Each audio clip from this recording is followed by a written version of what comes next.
With top spot in the Champions League phase now secured, European football goes on pause for 5 weeks as Liverpool focus on domestic matters. Bournemouth away, the first of 7 fixtures in a busy February as Arne Slot's side look to navigate their way to Wembley, book a place in the FA Cup 5th round and continue this big push for the Premier League title.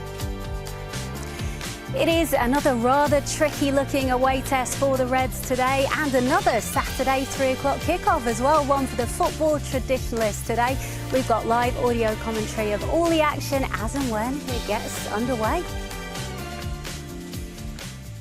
Yeah, welcome along to Matchday Live. Just the 11 league titles with Liverpool between my two guests this afternoon. Phil Thompson and Sammy Lee are alongside me. We're going to hear from them very shortly. Ray Houghton as well won a couple of those. He is down on the south coast with Mark Benstead. Mark is going to bring us the Liverpool team news now. Mark. Thank you, Becky. Yeah, well, after the manager made wholesale changes for the game in Eindhoven in midweek, we were expecting something similar in reverse today, and he certainly delivered on that. He makes 9 alterations once again, with only Andy Robertson and Cody Gakpo surviving from the midweek clash with PSV. There's also a boost on the bench for the Reds today. Darwin Núñez is available after missing the midweek game through illness, and Diogo Jota also returns after injury. Liverpool's team then in full is as follows. Alisson Becker will play in goal this afternoon. It's Virgil van Dijk, Ibu Konate and Luis Diaz. Diaz scored twice versus the Cherries earlier this season in the game at Anfield. Dominic Szoboszlai is in, as is Alexis McAllister. And to Mohamed Salah. He's on 19 Premier League goals so far. He has mixed memories down here. He scored a hat-trick, but also missed a penalty. Cody Gakpo is in from the off, as mentioned. His goal in midweek was his 15th of this season, one off his tally for the whole of last campaign. Andy Robertson is retained as well. Ryan Gravenberch starts, so too does Trent Alexander-Arnold. On the bench, it's Kelleher, Endo, Núñez, Jones, Elliott, Jota, as mentioned, after missing the last 4 games, Tsimikas, Kwanzaa and Bradley. Well, as you mentioned, Ray Houghton is with me down the south coast for this one. And Ray, first of all, I think we should look at what the manager did do in midweek and just the value in resting the players while he had the chance. It made so much sense. Yeah, of course. You know, they've already qualified for the next stages of the Champions League, so it was a case of resting some players and also giving some players much needed minutes on the pitch as well. Just listening to you reading out the team there and who's on the bench as well, it just shows you the strength and depth that Liverpool have got. Now, I've just seen Arne on the pitch a few moments ago. I'm not sure he's used to coming in the vitality too often and seeing a small stadium and seeing what it's all about. But he'll know about the qualities that Bournemouth have got, and hence the reason why he's picked the team that he has. I think this is his go-to team. This is the team he probably trusts the most. That's nothing against the lads on the bench, but this is the one he knows is going to go and deliver for him game in, game out when it really matters. And it's a very experienced team as well, playing really well. When we look at the league table and throw into the equation the fact that City and Arsenal meet tomorrow, does this feel like potentially a quite significant weekend in the title race? Every weekend's massive for Liverpool at the moment. All they're trying to do is get themselves into the best position that they can to go at the end of the season and win the Premier League. It's as simple as that. They're in a great position at the moment, and that's been done with hard work, going about the game in the right way, expressing themselves, being consistent game in, game out. They're playing at such a high level, it's absolutely incredible. But he'll be looking at this game in the knowledge that, looking at Bournemouth's results recently, you know, last week they beat Nottingham Forest 5, the week before that they beat Newcastle 4-1, so they're in a really good run of form at the moment. He'll know what they're all about. He know about the manager and the job that he's doing here, which is absolutely fantastic. But it's what Liverpool do. How they go about the game today will be very interesting. Now, they went to Brentford and got a good win, drew with Nottingham Forest away. They're really good points. They're points that when you come to the end of the season, you end up winning the title. They're the games you look back on. The ones that you might not have played as well as you can, but you've done enough to get a result in them. We'll talk in more detail about Bournemouth later in the programme, but they play in a similar style to Liverpool. Is there a chance the two cancel each other out? Is it about who's braver in implementing that way of playing that makes a team victorious today? How does it break down? Listen, I've spoken to lots of people about this game today, and everyone said it should be a fantastic game to watch because both of them are playing at such a high level at the moment. I don't think they'll cancel each other out. I think there'll be a mutual respect because of what they've done this season, but I think the players will go out there and try and express themselves. They're they're both on form. They're both enjoying the football. The people in Bournemouth I've spoke to have said it's never been better. Even under Eddie Howe, they're saying at the moment this is the best football that they've watched. The players are so happy together. They go out, they express themselves, they play at such a high level, and they're loving their football. Absolutely loving it. The fans, the players, the management, everyone associated with Bournemouth. So Liverpool know that. They know they're going to have to be really competitive today, and if they can do that with the quality that they've got, it should be a very enjoyable game to watch, and I think there'll be a few goals as well. And to return to the point you made at the very outset of this conversation, maybe it'll be the subs that'll make the difference. We've seen it in previous games. Jota and Nunes have both been match winners or made big contributions, both back available, and that could be the difference maker. And I think that's a big difference between the two squads. If you look at nothing against Bournemouth, but they know they're, 1 to 11 is good, but when you look at the next level that they've got after that, might be the depth isn't quite there. That's something. They've got injuries, and that may be a problem for them. But when you look at Liverpool's bench, you can make another team out of that. That's how good they are. And the manager knows at any given time, if someone's not performing to the level that he wants, he can change them. He can bring on like for like. And the players are chomping at the bit at the moment on the bench, waiting to get onto the starting 11 to show the manager what they're about. Yeah, and that is certainly the case. Of course, Liverpool normally have more resources to call on than Bournemouth. Bournemouth at the moment still having to contend with plenty of injuries as well. A raft of teenagers on their bench last time out, so options reduced even more so for the manager here today. That is Liverpool's team for this afternoon. We'll bring the details of the Cherries a little bit later in the programme. Thank you very much indeed, lads. Happy 1st of February to you too. January is over, big games coming up. Obviously a very big cup game soon, Phil, but this one feels like one everyone's sort of had their eye on for a few weeks, I think, is a really tricky, potentially really tricky game. It has been. I think since that Newcastle game 2 weeks ago, I think everybody's looked at it and went, wow. And I think if Arnold's looked at it when he's had a look with his coaches and seen it, Newcastle thought it was a gimme and they got punished. And particularly when they lose the ball, they call it transition now. So when you lose the ball, it's if people are not in the right place, and Arnold's gone on about this most of the season, and you have to understand what he says. And that's what Bournemouth did to Newcastle. They literally took them apart, particularly some late goals, maybe give it a slight sort of difference in the way the game had gone. But then last week, to beat Forest, who are very good defensively, they sit back, they have a good way of playing, they sit back and they soak things up. They again got punished. So Bournemouth, although, and I'm glad the lads mentioned about the injuries, because they have had a load of injuries, but the ones who've come in have had a great impact, which they should do. Yeah, I mean, Mark and Ray touched on the title race there. With Man City, Arsenal playing tomorrow, it's a good opportunity, Sammy, to get the points in the bag and then put the pressure on Arsenal specifically. You've not always worked too well with that pressure when playing the day after this season. Very much so, Becky, and I think it's always better to play first. It'd be nice to get the points on the board, but as Phil and as Razor said, it's going to be a difficult outing today, for a number of reasons, but I think it's two fantastic teams, both in form, and I think, again, as Ray said, I don't think they'll cancel each other out. I think it'll be two teams going for it, and it's going to be a very exciting, very open game, and I'm sure there'll be goals. And as you said, rightly said, Beck, I think for me it's important that we do what we can do, and today, fantastic, we play a day before them, get the good points on the board, put the pressure right back on them. Yeah, because psychology is such a big thing, isn't it, in title races, and especially as we're approaching the final few months now, Phil. Yeah, it is, because you look at the other week when we play Brentford, Arsenal, I think we're playing Sunday or later on that day. The Villa game it was, wasn't it? Yeah, and they went into that and they must have been rubbing their hands with glee. 90 minutes, this is done. They've dropped 2 points. Lo and behold, we go and win it. He must have demoralised them. They went on to draw against Villa, so it gave us another sort of impetus to go on. But this in its own right is a fascinating game. They have some good individuals. They have some good units. The back unit's very good, lots of clean sheets. But they've got players who are match winners. So they've got a really good team evolving there, even with the injuries. Some players have got a great opportunity. I think it's built up, because I've looked at this week talking to Reds fans and everything, and you go like that, everybody is, wow, playing Bournemouth this week, they're on a really good run. Let's hope the team feel that way, because we need to be up for this game. It's not just another game, scrape by.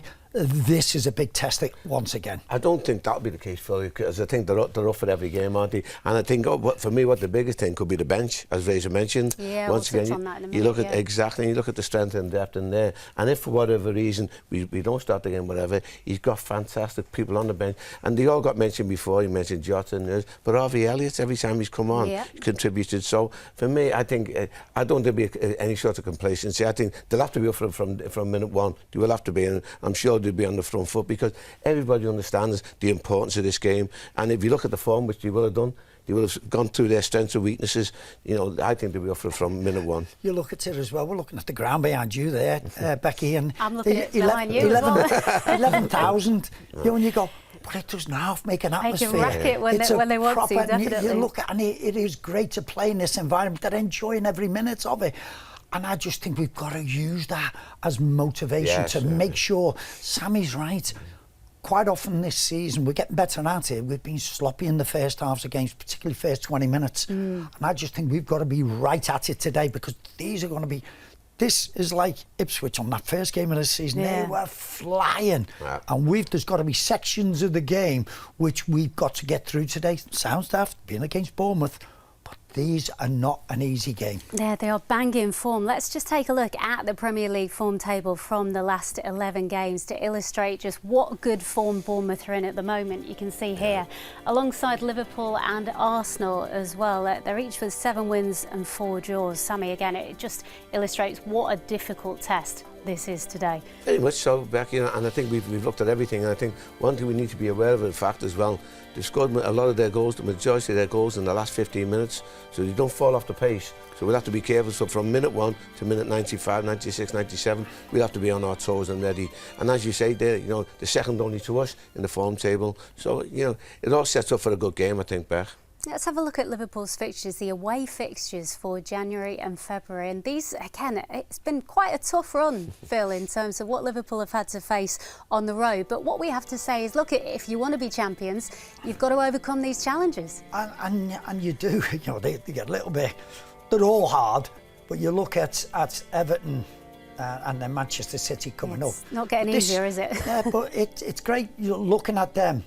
But it's today. Today matters more than anything. You get through them, then you can start thinking about your next away game, Everton. But you've got other games as well, so they're all coming.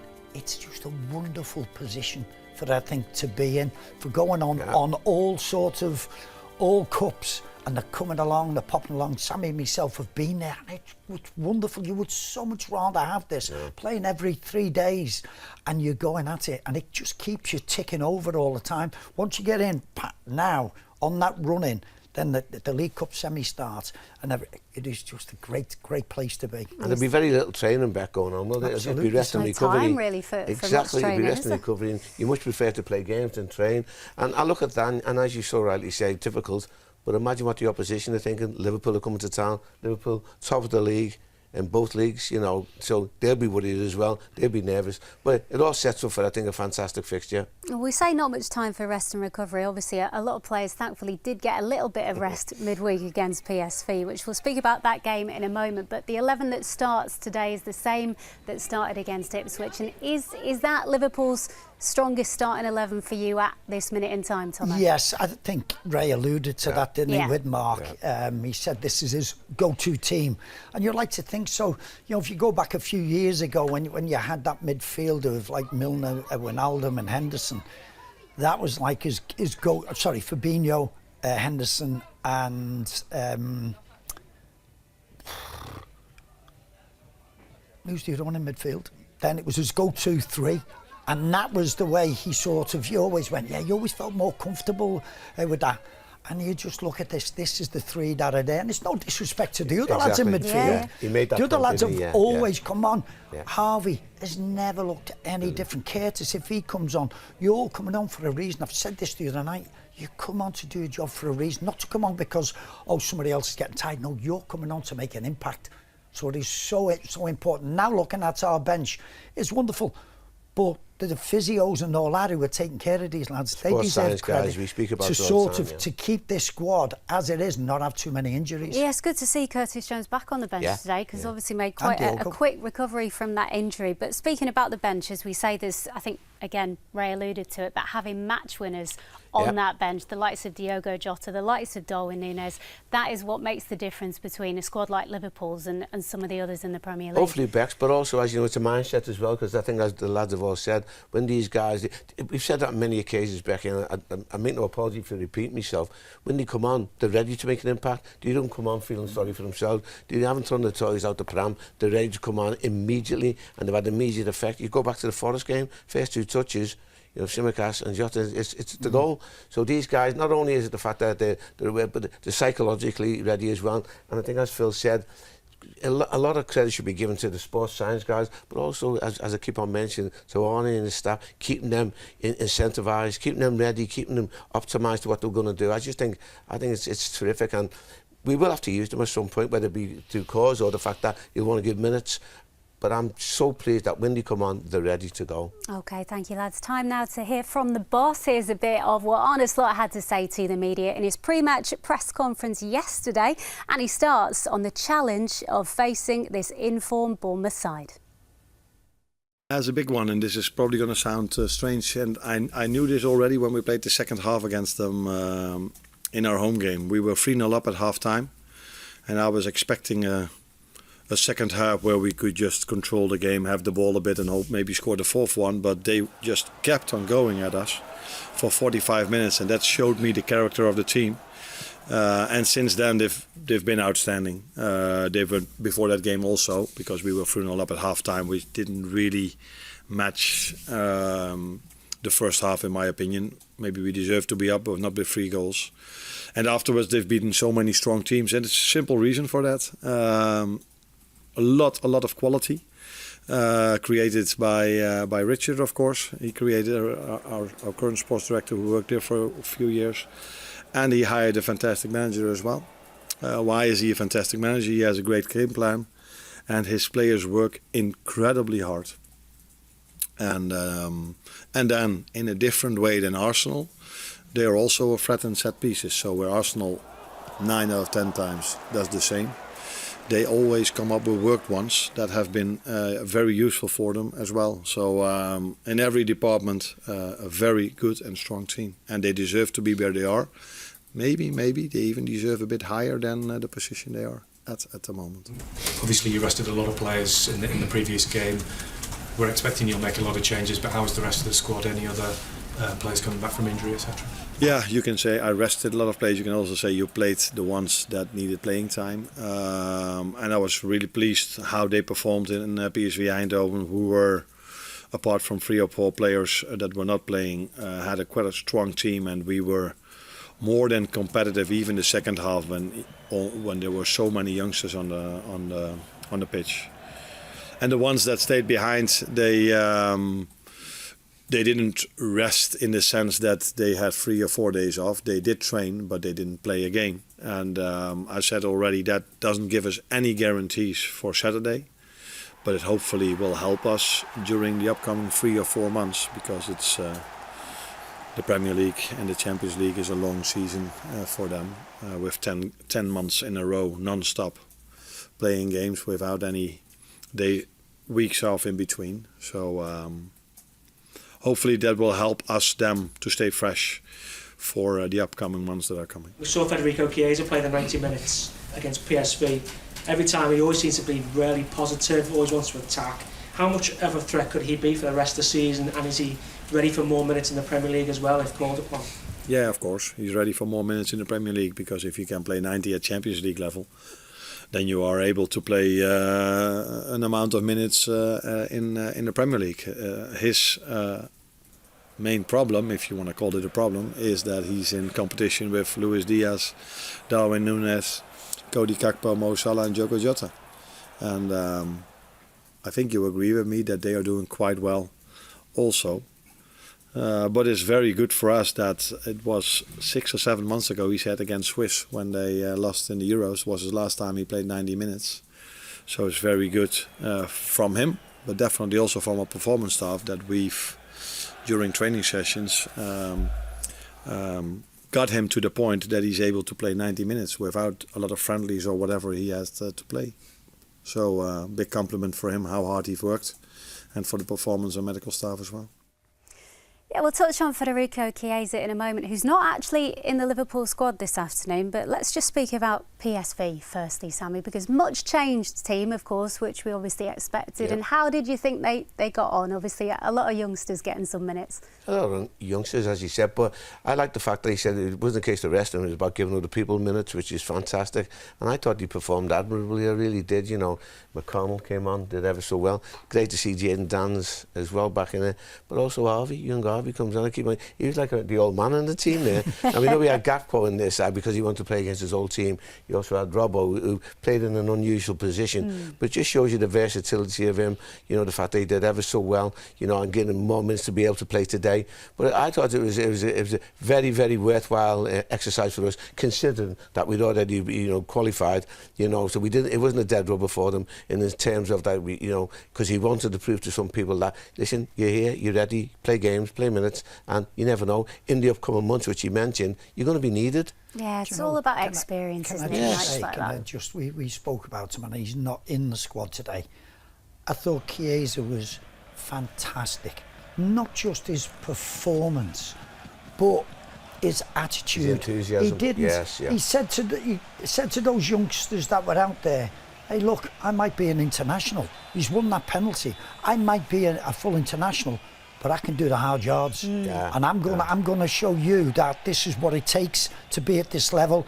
And he's had a difficult time because of his injuries, but my goodness, he put a shift in. Last 5 minutes, he was still going, closing people down, running around, not just great on the ball. And I think it needs to be mentioned how good he played. No, we more than can speak about him, because not just his first 90 minutes for Liverpool, his first 90 minutes for 7 months since Italy's defeat to Switzerland in the Euros, which underlines, as Phil says, what a battle he's had with his fitness, really. It's been a very, very frustrating time for him, for sure, and for the club, because obviously he's obviously a world-class talent. There's no, you know, very good talent. You know, you don't get to the stage he's been at and without being a very, very good player, and it's been very frustrating. And you know, I'm a bit concerned he's not on the bench today as well. To be honest with you, I don't know why that is. Which do you think, Sam? Maybe because we've got such a strong team and bench, and for the work that he did put in the other night, that he's thought he needs a break. He needs to be rested. And I think maybe that might have a bit to do with it. It could be, and also I think what will have happened, as you mentioned before, it'll be resting as much as they won't travel. You'll say be doing some work back at the outset and keeping them going and topping them up again. You know, but to your point you mentioned before about his attitude, I've been impressed. It seemed to be symptomatic of Liverpool's you know, forward players. They are prepared to do the hard yards, chase back, you know, and put pressure on. And I think that's been a delightful aspect of Liverpool's game all season, one that's really encouraged me.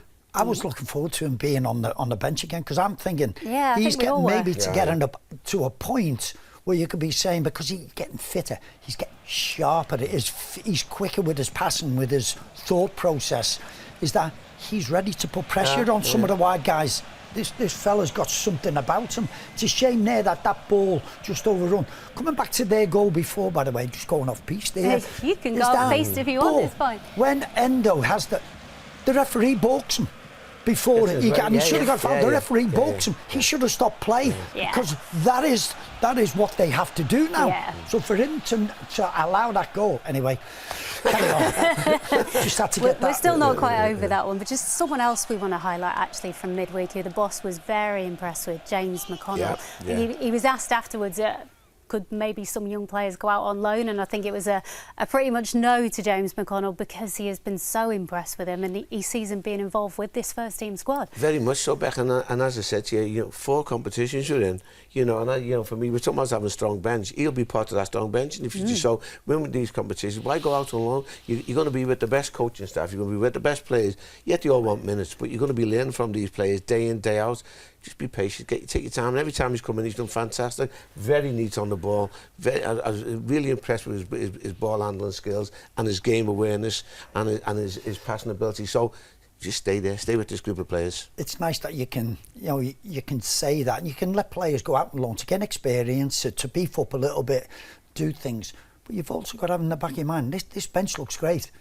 in 2 or 3 weeks' time, that could all change. So you have to be protective of the players and keep the ones that you want who are on those fringes of that subs bench. OK, thank you both. It is almost time for us to leave those of you watching us on social media platforms right now. If you like what you see, though, and you do want to stay with us for the duration of the afternoon, then you can find details of how to become a subscriber to LFC TV online right now at liverpoolfc.com/watch.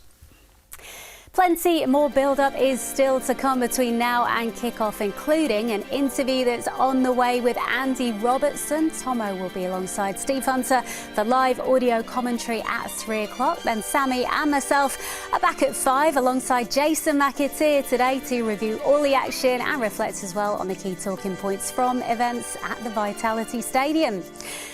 That post-match show will also be available to listen to as an official LFC podcast later on tonight. The full 90 minutes on LFC TV at 6 o'clock tomorrow evening. And do look out as well for the best behind-the-scenes footage from this afternoon's game when our latest episode of Inside lands on the club's official YouTube and Facebook pages. That is on Monday. Well, both Bournemouth and Liverpool have 2 of the 3 longest ongoing unbeaten runs in the Premier League this season. And in fact, since the end of November, no side has won more Premier League points than the Cherries. We will take a closer look at them after this short break. Back soon.